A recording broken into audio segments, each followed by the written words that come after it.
Hoje eu já quero entrar em psicopatologia.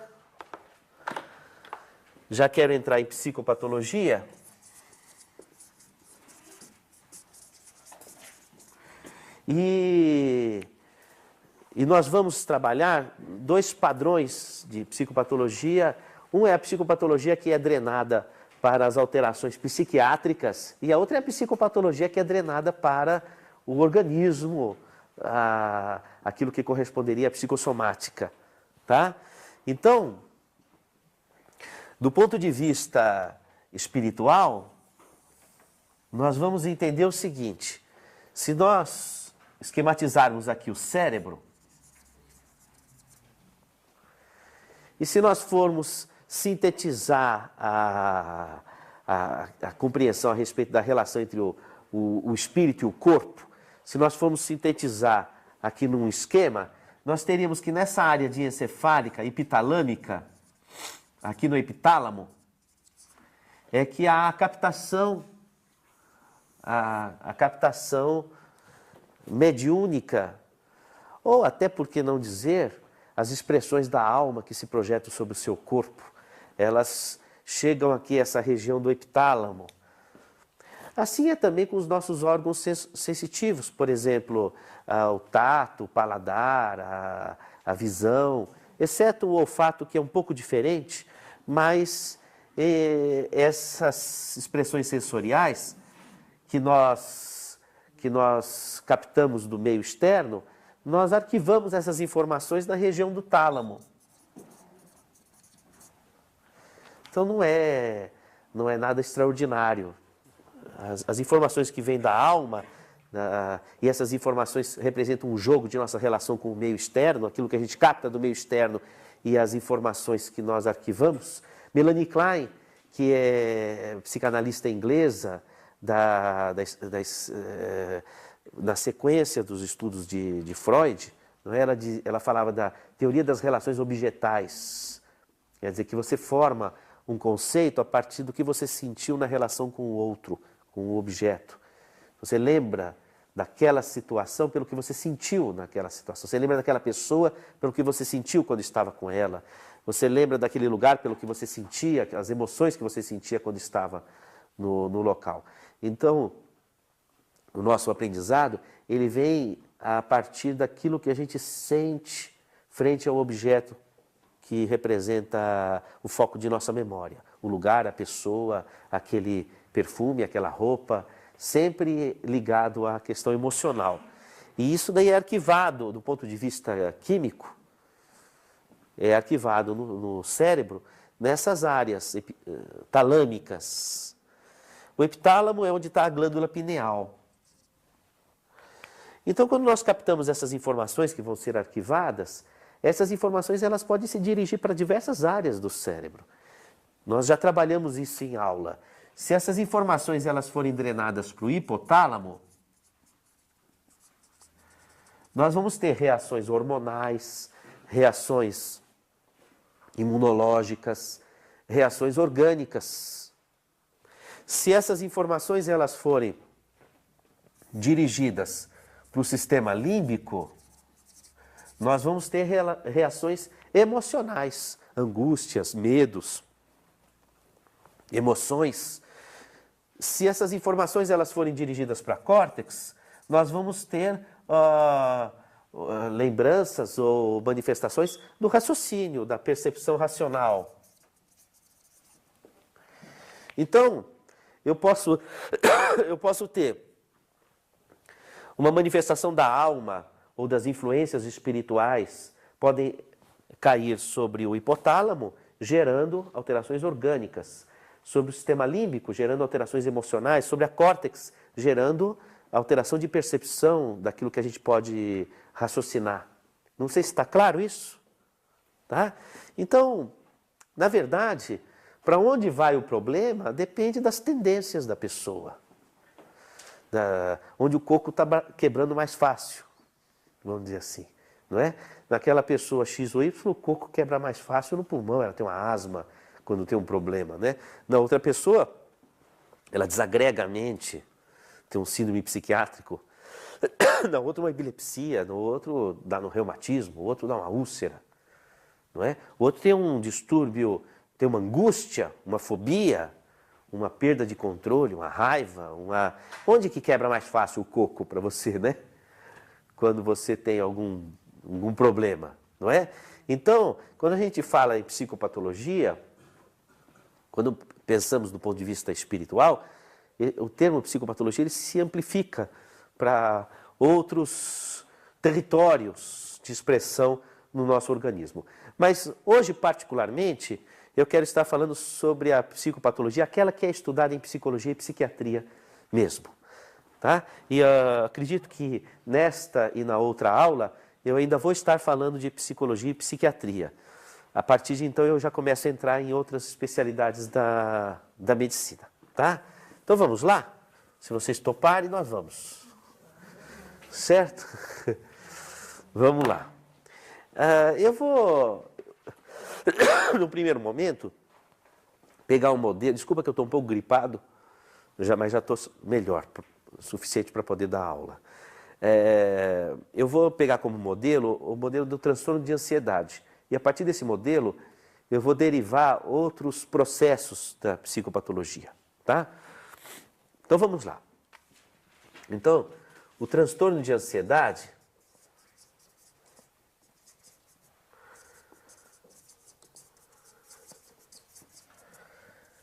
ele representa um medo de não se sabe o quê. Medo de não se sabe o quê. É um medo. O transtorno de ansiedade ele é diferente da ansiedade de adaptação, tá? É diferente da ansiedade de adaptação. A ansiedade de adaptação é quando existe algum fator objetivo que provoca aquela ansiedade. Então, por exemplo, uma entrevista que vai passar no emprego, encontrar com alguém que mexe com você, enfim, alguma coisa que você está esperando muito. Enfim, a ansiedade de adaptação tem uma razão objetiva. O transtorno de ansiedade não, ele não tem essa razão. A pessoa ela não sabe referir por que ela fica ansiosa. Até pode estar tudo em paz. E, no entanto, ela fala que ela tem uma ansiedade. Aliás, ela vai dizer com outras linguagens. Vocês vão ver que o transtorno de ansiedade, ele traz inúmeras manifestações orgânicas e psíquicas. E, na maior parte das vezes, a pessoa vem ao consultório se queixando dessas manifestações e não fazem uma relação direta com a ansiedade. Tá? Medo de não se sabe o que. Esse medo de não se sabe o que acontece quando a pessoa acumula dentro de si sentimentos que se opõem, sentimentos contrapostos. Por exemplo, ter raiva da querida mãe. São sentimentos muito ambíguos dentro da pessoa. Né? Relações de amor e ódio. E que provocam na pessoa, intimamente, um questionamento muito grande, culpas. Em geral, relações de amor e ódio, mas também, por exemplo, uma pessoa que ela esteja sendo forçada a tomar um procedimento antiético, por exemplo, imagina um contador que ele sustenta a casa dele no fio da meada ali, aí ele está numa empresa e ele é obrigado a fazer uma corruptela e ele é honestíssimo. Mas se ele não fizer, ele perde o emprego. E ele já perdeu 2 empregos porque ele foi honestíssimo. Bem ao termo. E aí ele faz a corruptela. Aí ele fica num conflito dentro dele, porque aquilo não bate com o mundo interno dele. E aí ele começa a gerar sentimentos contrapostos. Né? Aí ele vai projetar no chefe dele. Foi o chefe dele que fez ele pecar. Mas é o chefe dele que paga o salário dele, que sustenta a família dele. Então, ele começa a ter relações de amor e ódio, não é? Então, isso daí, na maior parte das vezes, a pessoa ela não tem uma ideia consciente do que está acontecendo isso. Os pacientes nos quais eu fiz uma investigação para chegar ao ponto onde está essa relação de amor e ódio, a pessoa ela não veio dizendo, objetivamente, ela não falou, olha, eu tenho essa a minha relação de amor e ódio é nesse aspecto. Eu não venho falando isso. Ela, em geral fala, não, mas eu não tenho nada, não tenho nenhuma relação assim nesse sentido. A pessoa não faz referência. E olha, eu vou dizer até para vocês que muitas vezes a gente faz o diagnóstico no consultório desse perfil aqui, mas a gente não tem como falar para o paciente aquilo. A gente percebe, ó, tem uma relação de amor e ódio, uns sentimentos contrapostos naquele aspecto, mas não tem como ficar expondo isso para o paciente, porque eu não sei como é que ele vai saber lidar.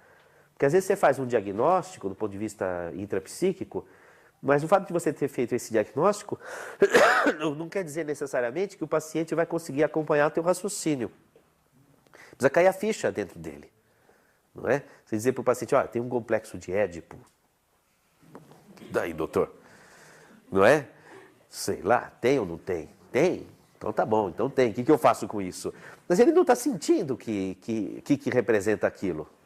Ele precisa... Então, às vezes você faz um diagnóstico no paciente, mas você não tem como falar para o paciente, porque não é momento de falar, porque ele não vai absorver aquela ideia.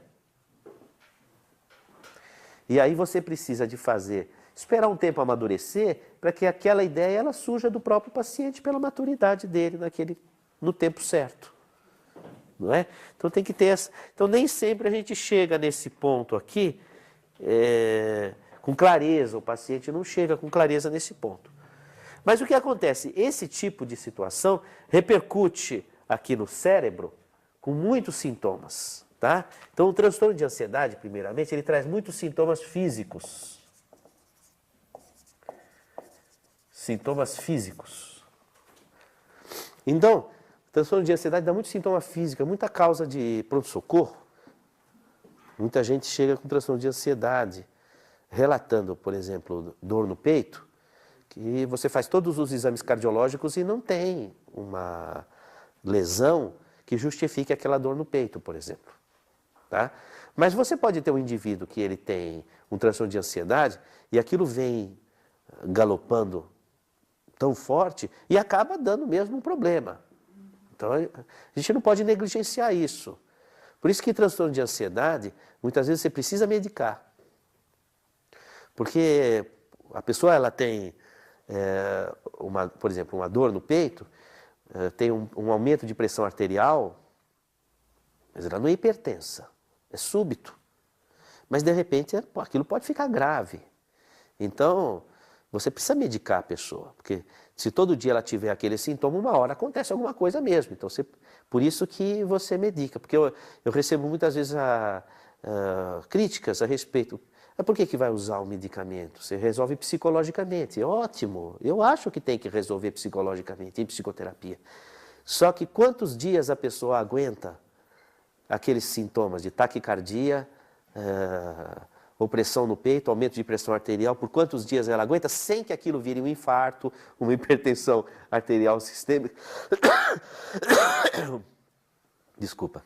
Entende o que eu estou querendo colocar? Então, há muitos sintomas físicos. Então, tem aumento da pressão arterial, tem opressão no peito,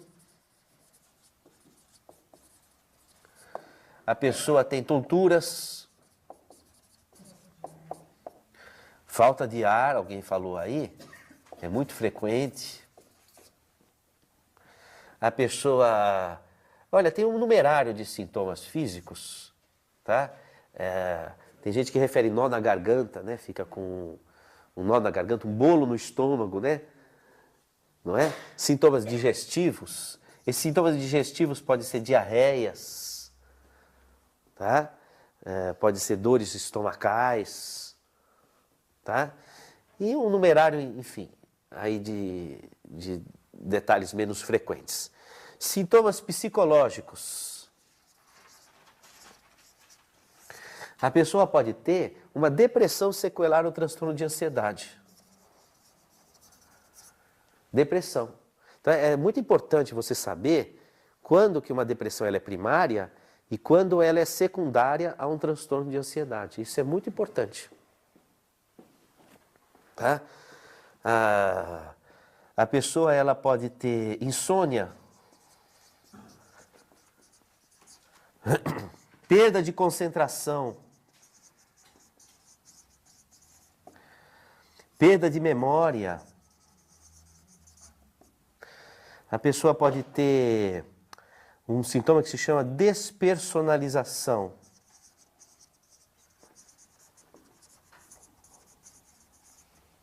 Desrealização.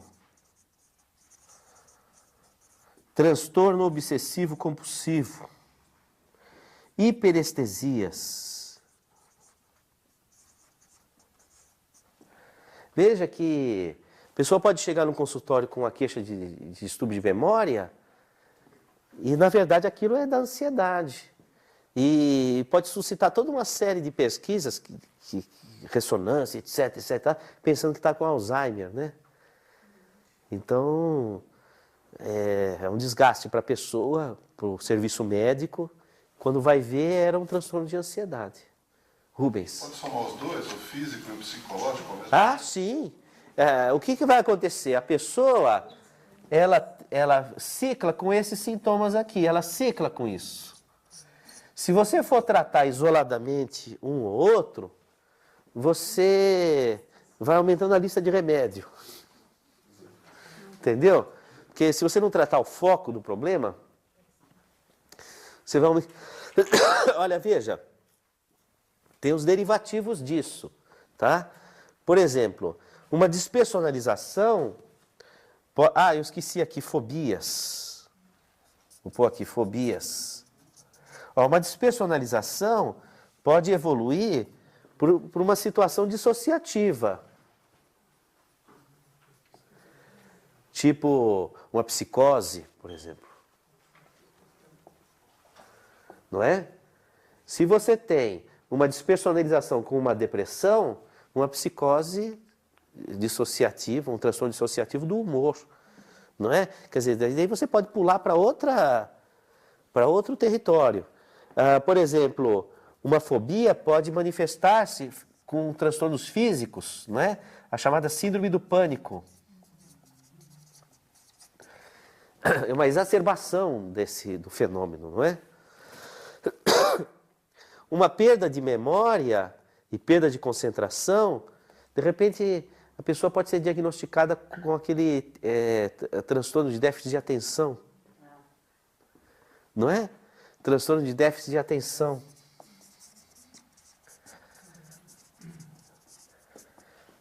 Não é? São derivativos. Tá? O transtorno obsessivo compulsivo pode se configurar com a patologia primária do transtorno obsessivo compulsivo. As hiperestesias, isso aqui a pessoa ela fica irritadiça. Qualquer estímulo irrita a pessoa. Isso daqui a pessoa pode chegar às raias da violência. Ela fica com os órgãos sensoriais à flor da pele. Então, aquilo que normalmente não atinge uma pessoa, ela atinge muito. E ela exacerba as emoções, porque os órgãos sensoriais estão à flor da pele. Então, chega a irritação, pode chegar a violência. Isso daí pode parear com uma dissociação mental. O indivíduo acabar indo para uma situação borderline de uma psicose mesmo. Tá? Então, veja como o transtorno de ansiedade, ele na verdade quase que representa a raiz de inúmeras psicopatologias. Não sei se está claro essa questão. Então, por isso que eu quis começar pelo transtorno de ansiedade. Porque é provável que seja a ansiedade a raiz das demais doenças psiquiátricas. Então vale a pena a gente se aprofundar conceitualmente no que seja esse transtorno de ansiedade. Um medo de não se sabe o quê. Então já parte desse conceito de medo. Não é? Diz que o medo tem raízes profundas na alma. Quem fala isso é o André Luiz, na psicografia de Francisco Cândido Xavier, no livro Nosso Lar, se não me engano. O medo tem raízes profundas na alma, se não me engano, nos últimos capítulos. Desculpa, toda hora eu estou tossindo, o DVD vai ficar tossígeno também. Oi. Professor, nesse momento o senhor vai abordar as questões que estão relacionadas com os sintomas tanto físicos como os sintomas psicológicos da relação da ectoplasmia e da influenciação espiritual dentro dessa patologia? Ah, vamos. Olha, o que acontece? Na verdade, a questão da hiperestesia, na minha forma de entender, eu coloquei por último, porque eu acho que a hiperestesia ela já é uma confluência de todos os sintomas que leva à hiperestesia. Eu acho que a hiperestesia já é o status mediúnico. Quando você diz que os nervos estão à flor da pele, a pessoa ela já está num circuito sensitivo. Ela já está à mercê da atividade sensorial. Tá? E essa hiperestesia que vai fazer com que ela entre em conexão mediúnica. Como a sintonia da pessoa não é boa, essa conexão não é positiva. E o que vai acontecer? Essa conexão mediúnica amplifica esses fenômenos. Nós temos que... É bom nós nos recordarmos do seguinte conceito. Quando uma pessoa ela tem um problema psicológico, ela irradia uma sintonia mental. O pensamento irradia. Então, aquele pensamento, ele vai ter uma determinada amplitude de onda e frequência que vai entrar em fase, em acoplamento com outras mentes que têm aquele mesmo padrão vibratório. Então, aquele problema psíquico que tinha essa proporção, ele passa a ter uma proporção bem maior, certo? Então, por quê? Por influências mediúnicas. Então, o fenômeno mediúnico ele provoca um efeito superlativo. Amplifica o que a pessoa focaliza nela. Se for uma coisa boa, ótimo. Se for uma coisa ruim, amplifica. Então essa hiperestesia, que permite uma conectividade, porque exacerba a atividade sensorial e, portanto, mediúnica, vai provocar uma conexão que amplifica esses sintomas. E a pessoa perde o controle. Tá? Essa situação ela pode ser exacerbada a um extremo que pode levar a situações gravíssimas. Suicídios, homicídios, vários contextos que a pessoa perde o controle, né? Essa hiperestesia aqui, não é? Isso daí pode ser manifesto, por exemplo, eu esqueci de colocar aqui, por exemplo, dor de cabeça, cefaleias. Não é? São bastante comuns as cefaleias tensionais, né? Oi. Em algum momento a gente pode associar despersonalização a desdobramento? Ah, então. Poderíamos, não é? Despersonalização. Uma fragmentação que ocorre por desdobramento poderia ser. Já uma consequência de uma hiperestesia, né? Poderia ser. Assim como a desrealização, que já é uma consequência da despersonalização. Você se estranha a si mesmo, naquilo que você é, você se estranha naquilo que você realiza. É uma sensação muito desagradável. É muito desagradável. Eu tinha uma paciente que ela me procurou no consultório, e essa paciente tinha um câncer terminal. E eu, no primeiro momento, havia entendido que ela estava no consultório me procurando porque estava na iminência do desencarne. Essa paciente, uma senhora, me falou assim: doutor, eu sei que eu vou desencarnar. E eu não tenho medo disso. O que eu tenho medo é de enlouquecer. Eu falei, mas como assim? Ela me explicou que na juventude ela teve uma psicose puerperal. Após o parto, ela entrou em dissociação mental. Uma psicose, foi até hospitalizada. E aquela sensação da loucura de perder a razão de si própria, a noção de si, para ela era pior do que a ideia da morte. Então, me parece que essa sensação de despersonalização, ela é muito... incomoda muito. Eu tenho um paciente que eu acompanho, que ele tem despersonalização, e ele sente da seguinte forma: ele sente como se ele estivesse distante, ouvindo à distância, através de um túnel. não é? Vendo as pessoas assim à distância. Ele vai se afastando e vê como se fosse um túnel distante, ouve a voz longe das pessoas. Tá? Como se fosse um pré-desmaio, né? É um desdobramento, não é? É um desdobramento. Esse tipo de desdobramento acontece muito em criança. Quando, por exemplo, tem muita briga em casa, muito distúrbio, a criança fica no brinquedinho, parece que não está se importando com nada que está acontecendo, ela foge, ela provoca aquele fenômeno de desdobramento nela. Ela fica em outro mundo, autisticamente. E é semelhante a esse estado de desdobramento ou de despersonalização, como você está colocando. Esses estados de desdobramento,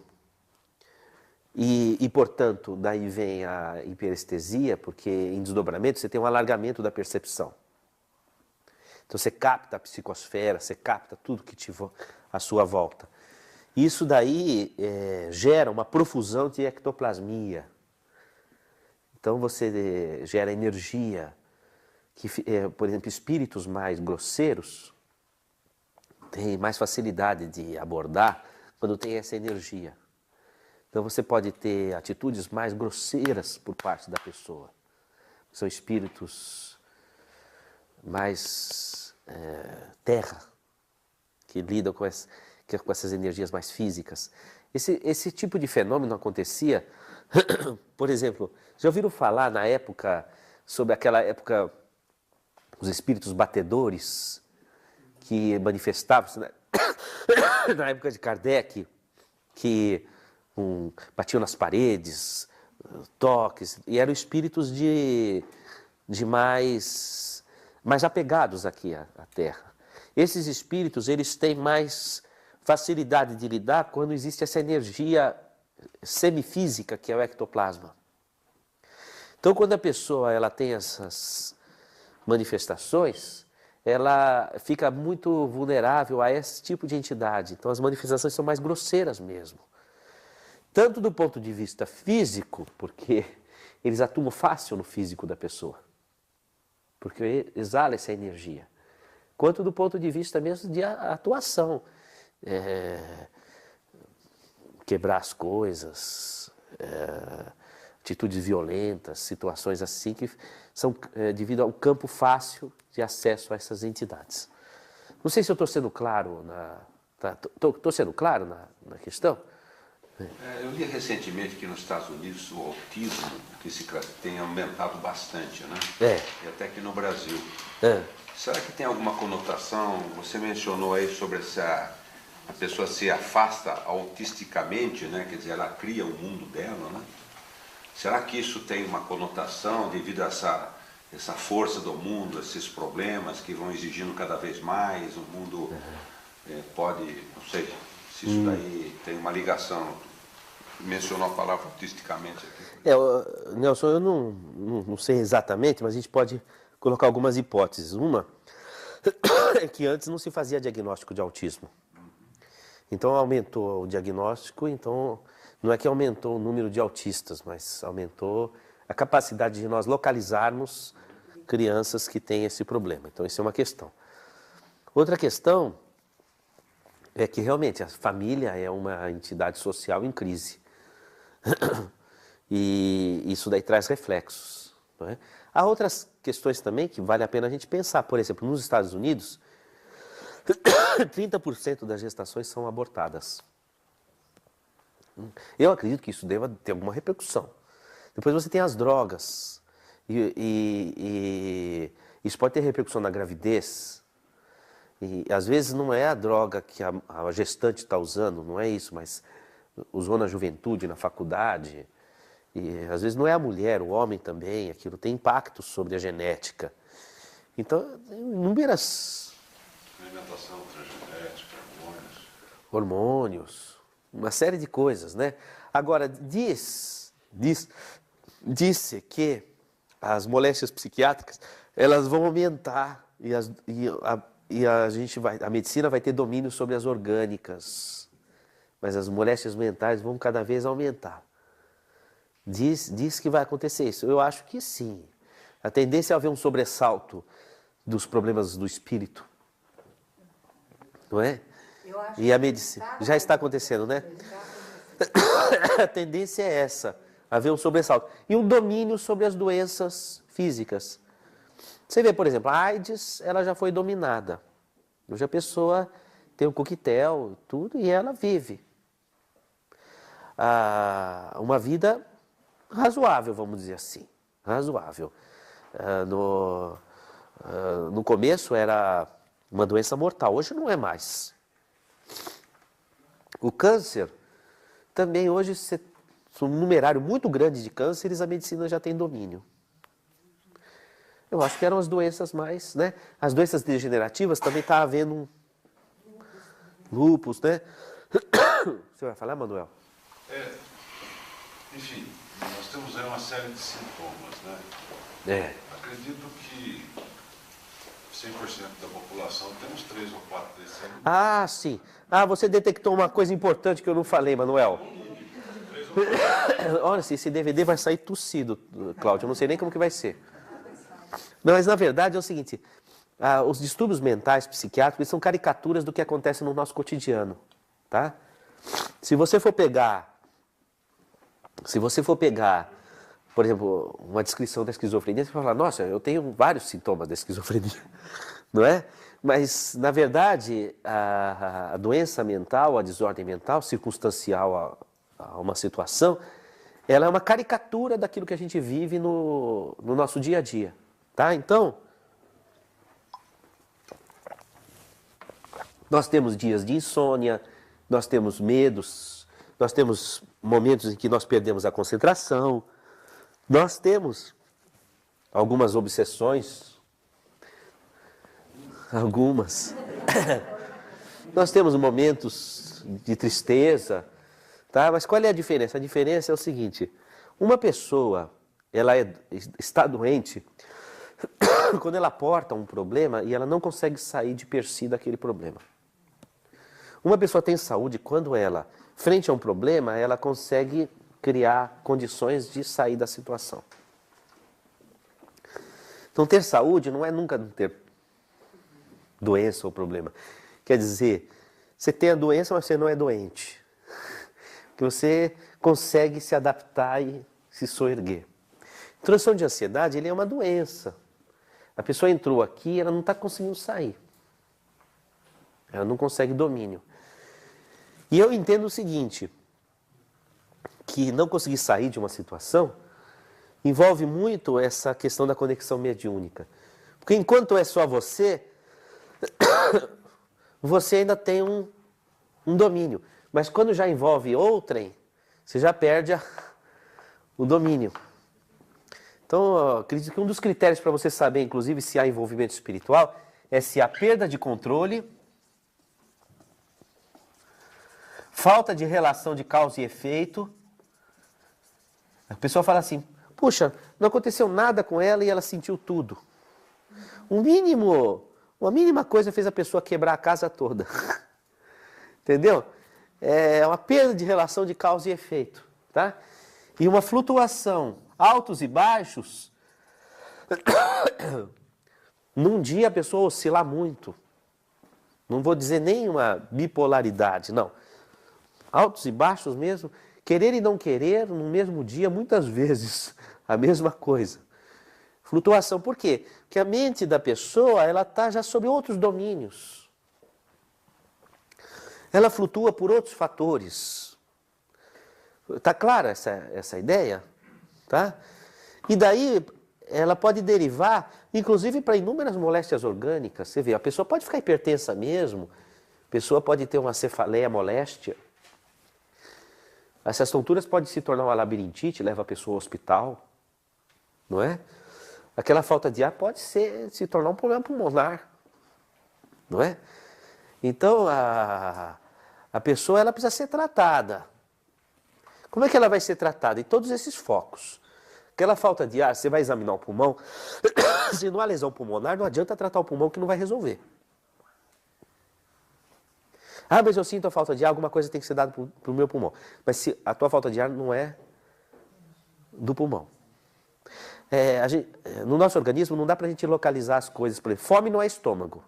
Porque fome envolve o centro da fome no cérebro, envolve a inervação gástrica, envolve a circulação gástrica, não é? E envolve o pâncreas, envolve o fígado, envolve a vesícula biliar, envolve inúmeros outros órgãos. Então, fome não é só estômago. Então, dizer que, mesma coisa, a falta de ar não é só pulmão. Tá certo? Então, tem que investigar a causa. Porque na falta de ar, será que é uma anemia? Né? Se é uma anemia, de que origem é nutricional? Está tendo um sangramento, microsangramento, tem hemólise, quebras de hemácias autoimune. O problema é pulmonar? Não. O que é que está acontecendo? Não é? Então precisa de avaliar. Não sendo pulmonar, não tendo causa orgânica, então é caracterizado como transtorno de ansiedade, que melhora muito com ansiolítico. Esses ansiolíticos benzodiazepínicos, diazepam, lexotan, alprazolam, rivotril, aliviam muito e de forma imediata o transtorno de ansiedade. Aí depois você tem as medicações que mexem no pêndulo ansiedade-depressão, que são aquelas que mexem nos mecanismos da serotonina, que é derivado do Prozac. Tá? Paroxetina, então é fluoxetina, paroxetina, citalopram, a sertralina. Tem uma infinidade de medicações cujo efeito não é imediato, exige aí pelo menos uns 20 dias de atuação, mas tem a vantagem de não dar dependência química, como são os derivados do benzodiazepínico. Então você pode fazer uma associação. Você dá uma medicação de efeito mais imediato e você associa com uma medicação dessas do pêndulo ansiedade e depressão, que mexe no mecanismo da serotonina, né? E você consegue cercar. Em geral, você cerca o problema de ansiedade da pessoa. Aí você vai trabalhar, dá tempo de você trabalhar os sintomas psíquicos. Vamos tentar descobrir onde que está essa raiz. Não é? Ao mesmo tempo, a pessoa passa pela assistência espiritual. Faz uma diferença impressionante quando passa pela assistência espiritual. É uma diferença impressionante e às vezes é determinante. Muitas vezes, quando a pessoa começa a trabalhar mediunicamente, ela faz um desenvolvimento mediúnico no sentido, não de desenvolver faculdades paranormais, mas de aprender a lidar com a sua faculdade mediúnica, ela consegue dominar a hiperestesia. Se ela domina a hiperestesia, ela dominou todo o resto. Porque ainda que ela tenha algum sintoma, ele não se amplifica, ela não perde o controle, ela tem domínio. Não sei se fui claro nessa questão. Importante esse conceito, viu? Hoje, por exemplo, eu atendi uma paciente que ela tem uma fobia, um pânico incapacitante. Primeira coisa que eu falei para ela, depois de ter investigado todos os padrões, foi: você vai fazer um desenvolvimento mediúnico. E não dá tempo de fazer curso de 5 anos. Você vai ter que começar na raça. Não é? E ela falou: puxa, pode ser uma solução, porque já passou por tanta coisa, né? Mas vai ser por quê? Porque se ela tiver domínio sobre esse fenômeno, a partir dos exercícios mediúnicos, esses outros, quando aparecem, ela não deixa se amplificar. Mas o fato de aparecer se amplificar, ela não pode acabar gerando outros transtornos ou não? Como? No caso, você falou assim, ela pode domina a irritabilidade, tá? O fato de eu estar dominando, o indivíduo estar dominando, às vezes sem estar muito claro como dominar aquilo, ele não pode estar abrindo uma brecha para desenvolver ou tratar alguma outra coisa? Não, aí se é dominar, tem que ser dominado, não é? Na verdade, se você não tem um mecanismo de... Se você domina esse mecanismo e não acontece isso daqui, ó, o problema ele fica na proporção com o que você pode lidar. O que acontece? Na psicoterapia você resolve. Não é? O problema é esse, às vezes fica patinando na psicoterapia porque os fenômenos estão muito amplificados. E o psicólogo ele está lidando, às vezes, com um problema virtual, que não é exatamente o que ela tem dentro dela. É uma amplificação virtual, porque representam as associações mentais mediunicamente conectadas a ela, não é? Aí ela resolve mais fácil em psicoterapia. Não é? Então, por exemplo, aparece uma tristeza, tem como ela discutir em psicoterapia, não é?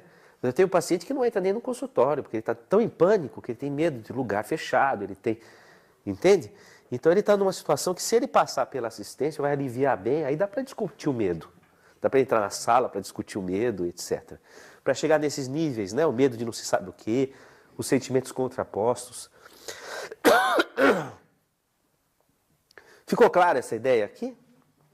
Não é? Agora, a ansiedade, eu vou qualificar como uma moléstia da humildade. A humildade está doente.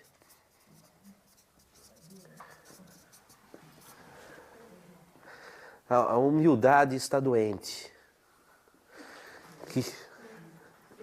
Parabéns. Parabéns. O que acontece? O que é humildade? Humildade, deixar-se umidificar por Deus. Se a pessoa ela se deixa umidificar por Deus, ela tem medo de alguma coisa? Ela não tem medo de nada, né? Ela sente a misericórdia divina, ela não se culpa de nada, não é? Mas a pessoa ansiosa que somos, não vocês que são pessoas de luz, mas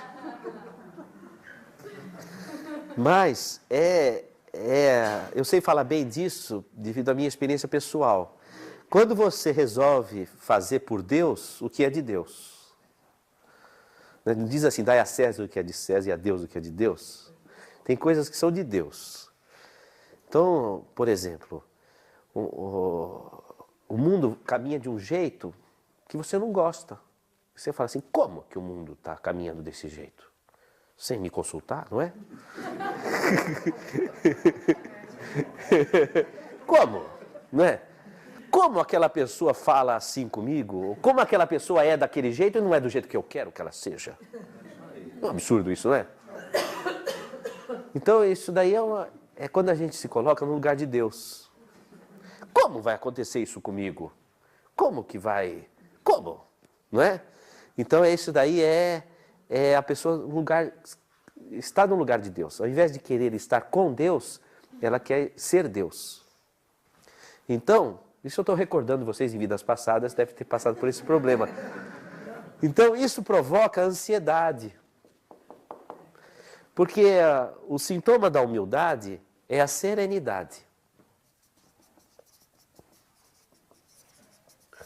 Toda vez que a gente saiu da serenidade, a gente saiu da humildade. Ou seja, deixamos de ser umidificado por Deus. Então nessa hora a gente está querendo se colocar no lugar de Deus. Tomar conta do mundo, não é fazer com que o mundo esteja nas nossas mãos. Às vezes o mundo é um mundinho, pode ser a família, pode ser uma pessoa, pode ser uma situação, não é? Eu acho que a gente tem que ter o caminho do meio, né? Tem que ter um controle sobre aquilo que é de nossa responsabilidade. Mas a gente tem que lembrar que nós estamos com Deus, não é? Então, eu costumo falar muito assim para mães que têm filhos com problemas, dizer assim, olha, ele não é só seu filho, ele é filho de Deus também. Porque às vezes a gente esquece, né? Que os nossos filhos também são filhos de Deus, que do mesmo jeito que a gente está preocupado, Deus também está preocupado com eles. Então, a gente pode dividir um pouco a preocupação. Senão a gente acaba tomando por nós a mesma coisa, as culpas, né? Culpas por situações que tenho pacientes meus que se culpam pela morte da mãe, morte do pai. Por que eu não levei no hospital antes? Por que eu não fiz assim antes? Por que eu não fiz assim? Puxa, aí se tivesse feito, eu ia falar, por que eu fiz isso? Porque aí houve um erro médico, aí houve não sei o quê. Não é? Então a pessoa se coloca no lugar de Deus. não é? E aí acabam ocorrendo essas culpas, né? No amor também, como? Como que ela ou ele não gostam de mim? Né? Deveria gostar, né? Não é? Então isso tudo provoca ansiedade. Agora tem situações muito curiosas, tá? Quer ver uma situação? Imagina o seguinte contexto.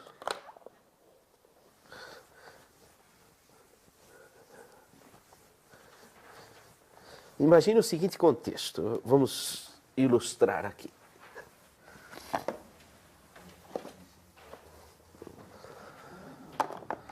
Vamos supor, vamos pegar o exemplo da raiva da querida mãe.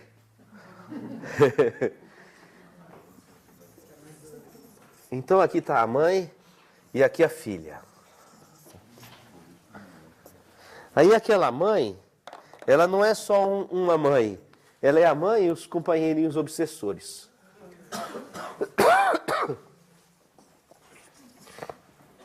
Tá? Bom, então vamos supor que aqui... Hã? Bom, porque a mãe ela tem a maternagem, então ela aninha. Ela é receptiva, a mulher é receptiva.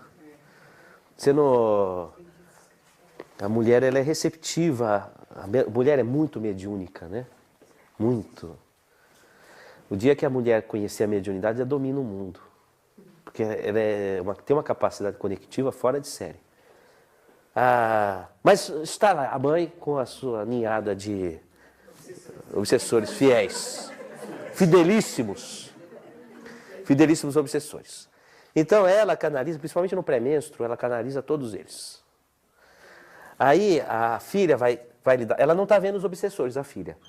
Ela só enxerga uma síntese daquela energia e do comportamento da mãe com relação a ela. Aí ela pega, ela tem um ódio desse complô, mas ela não sabe que é desse complô. Ela interpreta como se fosse ódio da mãe, mas da mãe ela sente amor.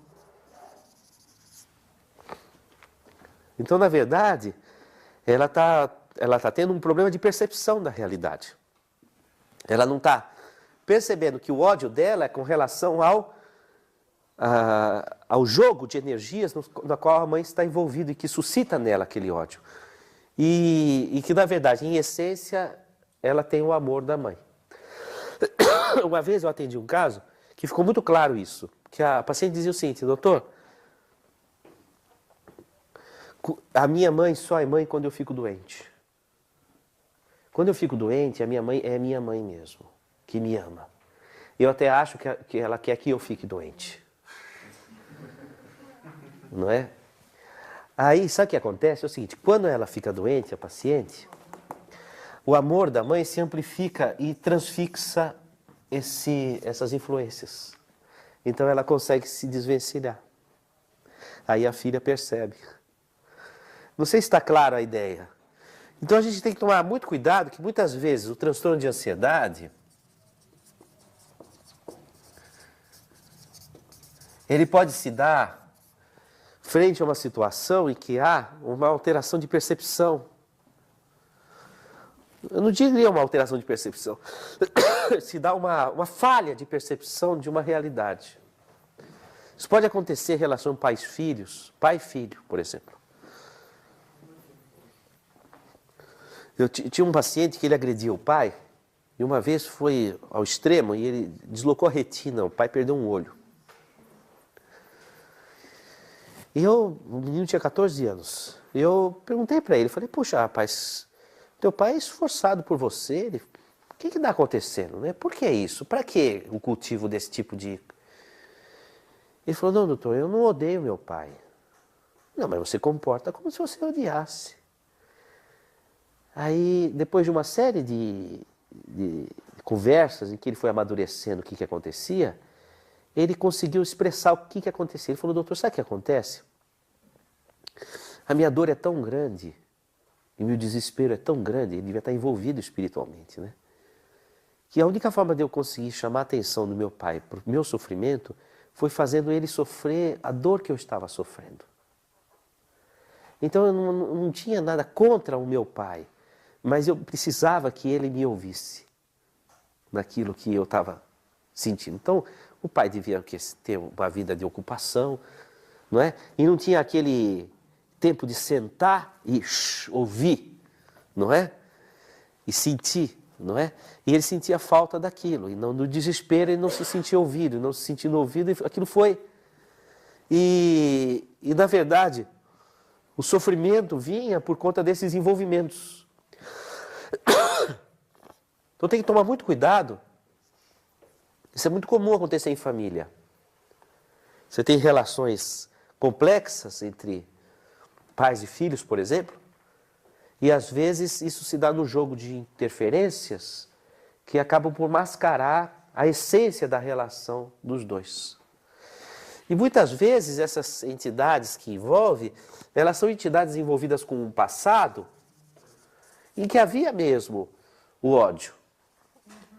Mas esse passado é passado, o presente é a expectativa do amor. Não sei se fui claro nessa. É importante prestar atenção nessas questões, sabe? Fazer o diagnóstico dessa realidade para você poder ver o teu sentimento está sendo dirigido ao quê? Às vezes não é seu pai que você tem ódio, sua mãe, às vezes é o jogo de influências que cerca a situação.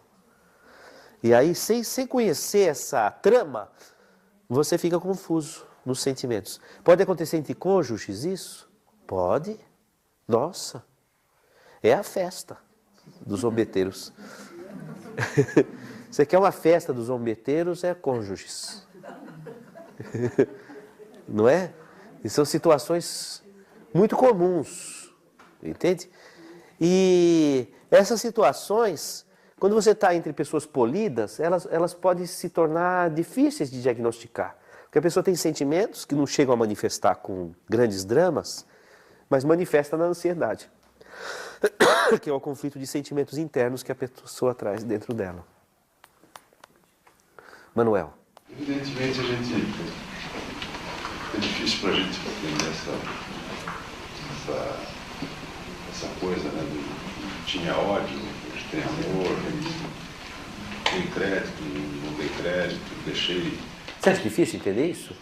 Para mim está me tornando muito complicado. Por exemplo, vamos supor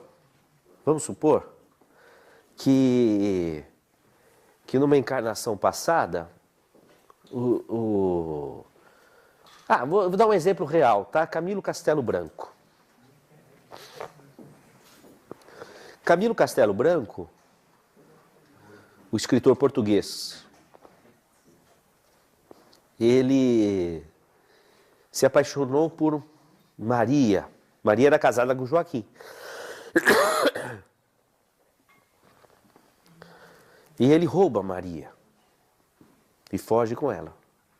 Rouba porque nessa época mulher não tinha alma, segundo a Igreja Católica. E não tendo alma não tinha direitos. Só tem direito o que tem alma. Aí a polícia foi atrás, recuperou o marido, devolveu para o marido, o Joaquim, e o Camilo Castelo Branco foi preso. Naquela época ele tinha escrito aquele livro Amor de Perdição, que era um livro de amor trágico, bem ao estilo romântico, né? O amor romântico são dois cadáveres namorando no jardim. São amores impossíveis, né? Só depois da morte. E não vendeu o livro porque era muito trágico, não pegou. Aí ele foi preso e para pagar a fiança ele escreveu Amor de Salvação. Já era um amor mais light, mais bem resolvido. Mas acontece o seguinte, depois que o Joaquim morreu, ele se casou com Maria. Mas estranhamente, eles tiveram um filho. E estranhamente, o filho deles, a partir da adolescência, começou a portar sintomas de esquizofrenia. E aquela esquizofrenia afetava muito o Camilo Castelo Branco. E ele, de tristeza, ficou diabético. e da diabetes ficou cego. E da cegueira foi ao suicídio. E se matou. É bem provável que o Joaquim ficou no pé deles e o filho enlouqueceu por influências. E depois ele ainda levou o Camilo ao suicídio. Bom, na contemporaneidade, como é que você remontaria essa família? Não é? Maria era o foco do problema, não era? Era o objeto da paixão dos dois, tanto do Joaquim quanto do Camilo. Então, renascer como... O ideal seria que ela renascesse num campo neutro entre os dois, né? Talvez mãe dos dois. Seria ótimo, né? Como mãe dos dois, porque ficaria um campo neutro. Ela sairia do foco da paixão, não é? Então, ela deveria vir como mãe dos dois. Como é que seriam esses dois irmãos? Teria muito ciúme da Maria? Brigavam só mesmo. Brigariam, teriam ciúmes mortais, né?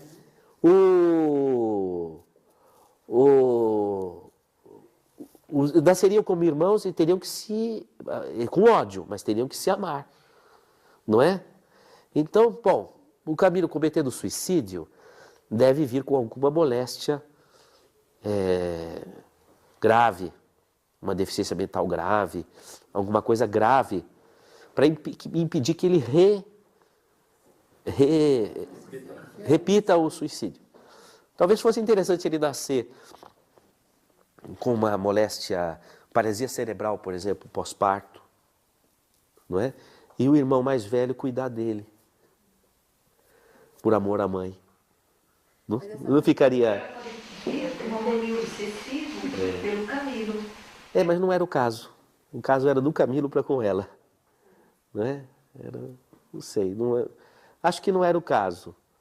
Mas se fosse, o Camilo nasceria com paralisia cerebral, não é? Esse amor seria derivado para assistência ao Camilo, filho, não é? E o outro, o Joaquim, teria o ódio dele quebrado, porque o Camilo não apareceria mais como competidor dele, não é? Como é que você montaria um palco de cena? Senão não terminava a história. Não é? Olha, veja como a vida, ela pode... Não é? Não é? Você não precisa nem passar por outra encarnação, aqui mesmo você já vai resolver. O que eu quero dizer ainda não é isso. Esse sentimento confuso que você faz em nome do amor.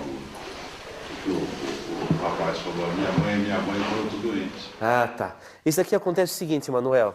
Não deixa o filho crescer, não deixa ele se expressar. Sabe, não deixa ele sair correndo, ela vai atrás. Ela bloqueia todos os... Isso acontece muito nos síndromes obsessivos.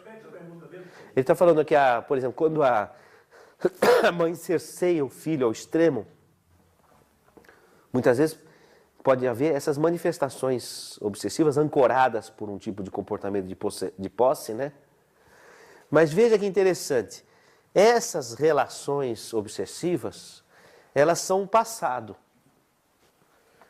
Se o filho ou a filha mantém a mente no passado, ela vai se agregar a esse comportamento da mãe.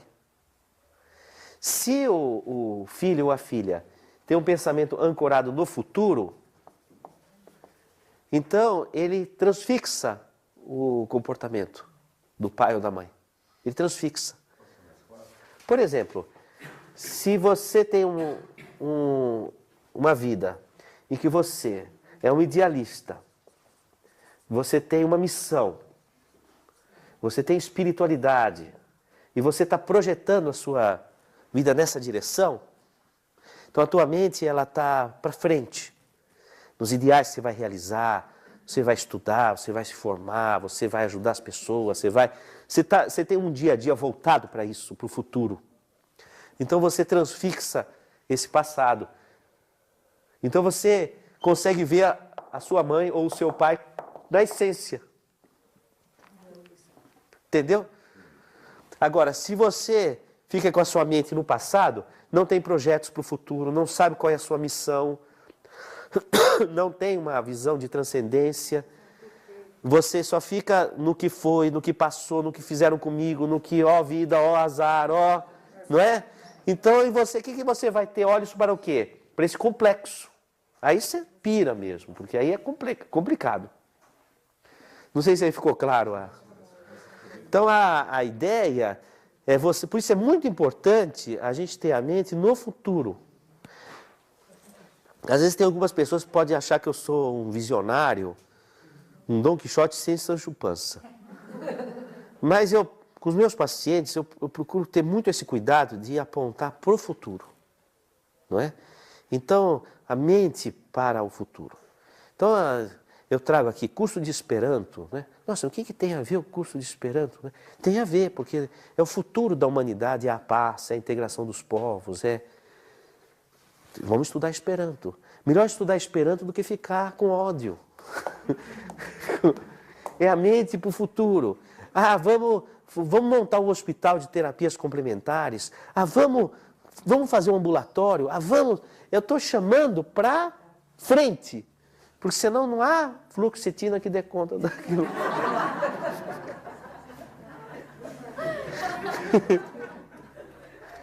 Entendeu? A gente não consegue resolver. Porque com a mente voltada para o passado, você vai se atrelar com o outro ali. Não é? E olha, a maior parte, 99% das pessoas que chegam aqui são médiums. E médiums que estão assim na flor da pele. Já aconteceu de tudo. Entendeu? Ou a pessoa foi para uma depressão horrorosa, entendeu? Ou já quase matou outro. De tanta... Não é? Ou já foi de tudo. Nelson. E até tem uma conotação, saindo até desse campo psicológico, até profissional, porque você se depara muitas vezes com profissionais que ficam no passado. Não faz um planejamento estratégico para o futuro, não joga a empresa para o futuro. Então a empresa sobe até um determinado ponto e ele ali para, porque ele está sempre vendo o passado. Muda a geração, por exemplo, a pessoa fica no passado. Então, dentro da vida profissional, você encontra pessoas e profissionais que precisam olhar para o futuro. Então, quando você está liderando, dando consultoria, dando tudo isso aí, você tem a necessidade de sempre falar para as pessoas olharem para o futuro. Porque senão, independentemente da vida pessoal, ele não tem futuro profissional também. Você veja, por exemplo, o mundo corporativo hoje está com tendência de ir para onde? Para terceiro setor, para ética, né? Ética na empresa, sustentabilidade, não é? A não competitividade, mas a colocação de valores, né? Colocar as pessoas, não é? Tem a colocação de acordo com os perfis, não é? O respeito ao não assédio moral, não é? De você impor a uma pessoa uma sobrecarga psíquica que ela não suporta, isso é assédio moral, não é? Se você não terminar, vai ser demitido. É assédio moral, não é? Então você não pode... Então tem uma série de regras que vem no mundo corporativo, não é? Que tem essa tendência de abrilhantar a humanidade, né? De luz. Tem tudo a ver, não é?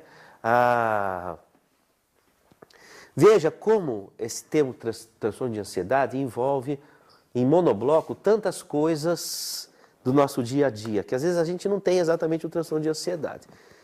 Tem um sintoma ou outro. Mas certamente a gente já se deparou com situações que se a gente não tivesse contornado, teríamos sido levados para aquela situação. Não é? Vocês se identificaram aí com essas histórias todas? Identificaram? Olha lá, hein? Olha, nós vamos passar um bom Natal. Vocês, por favor, aproveitem bem a aula para vocês construírem uma realidade, né? A gente tem que crescer junto, tá certo? Vamos a um intervalo. Eu fecho com os meus amigos da internet, ou vocês vão me trazer as perguntas. Como é que vocês vão fazer? Tem perguntas? A Márcia Nakagawa. Márcia Nakagawa eu conheço. Oi, Márcia. Olha, estou acompanhando a aula e gostaria de saber o que é hiperestesia. Márcia, hiperestesia é um afloramento dos órgãos dos sentidos. A visão, a audição, o tato, tudo fica, a pessoa se toca nela, ela já fica irritada. Uma luz, um som, ela fica com os nervos à flor da pele, muito irritadiça, hiperestesia. Tá? E nesse contexto, uma das atividades sensoriais que fica exacerbada é a percepção espiritual, mediúnica. Todos os órgãos do sentido ficam à flor da pele.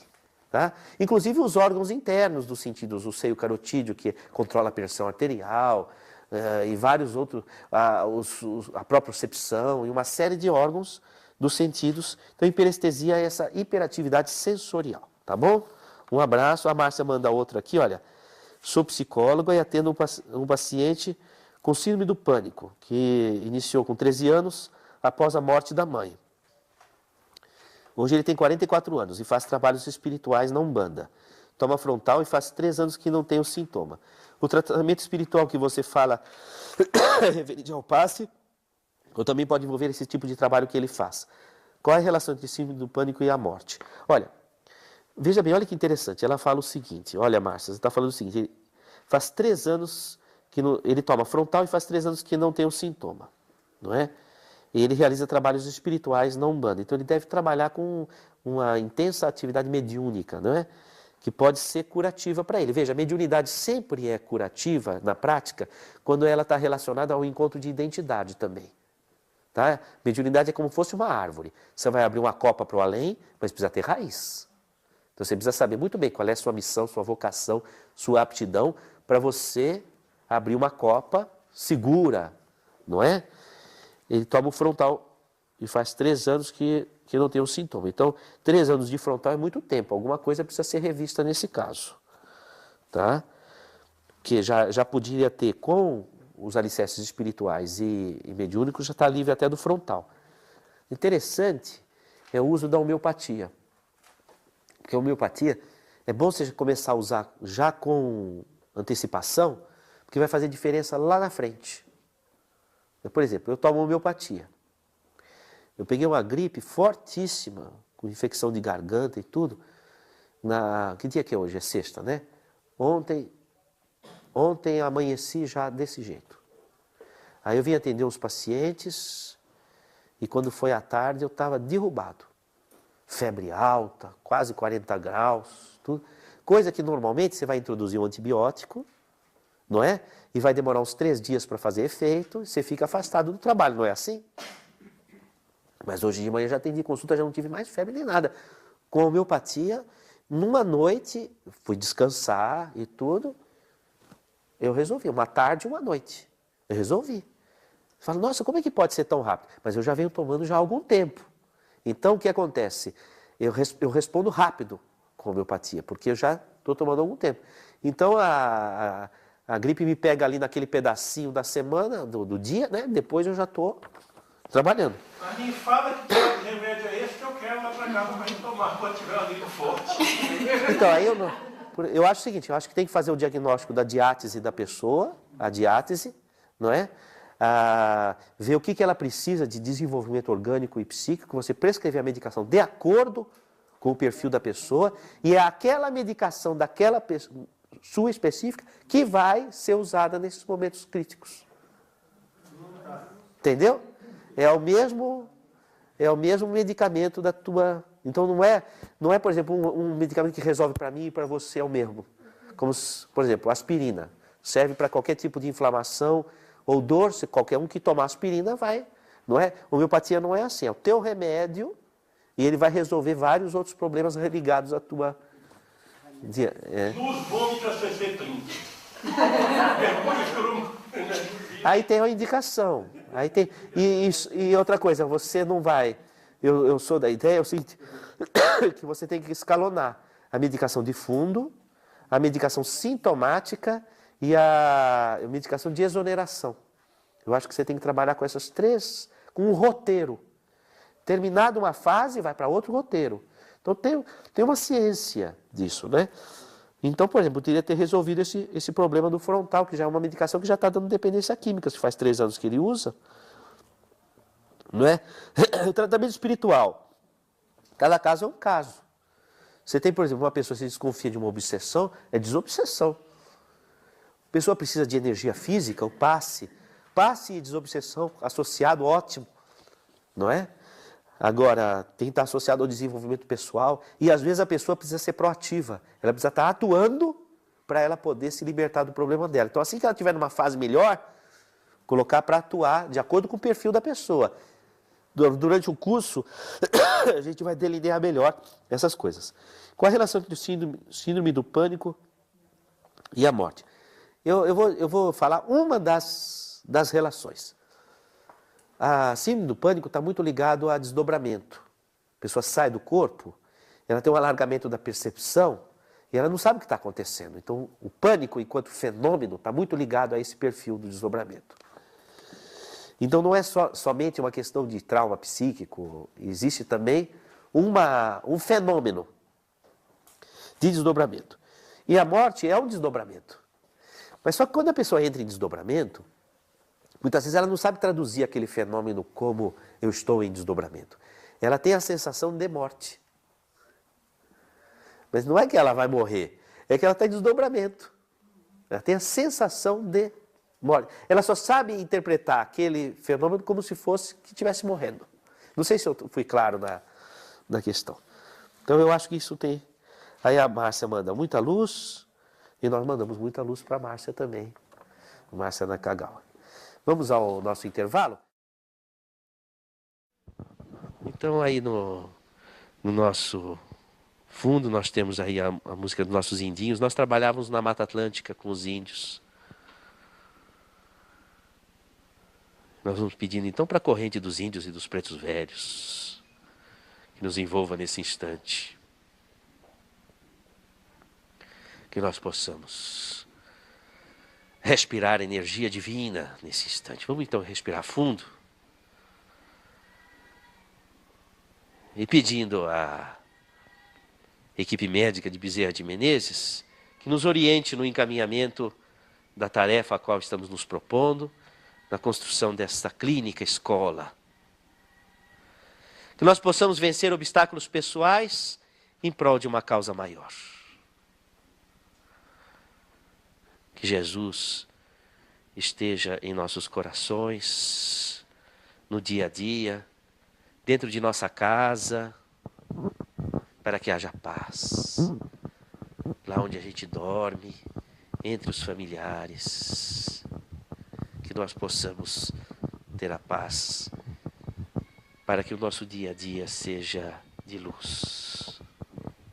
Que nós saibamos perdoar, que nós saibamos transmitir serenidade, que possamos nos deixar umidificar por Deus. Muita paz. Obrigado, Jesus, pelo teu amparo. Que a noite de hoje possa ser restauradora. Nos envolva a todos em tua luz. Obrigado pelo dia de hoje. Obrigado por esses momentos em que estamos juntos. Obrigado pela oportunidade do estudo, da realização do trabalho. Com a graça de Deus. Que assim seja.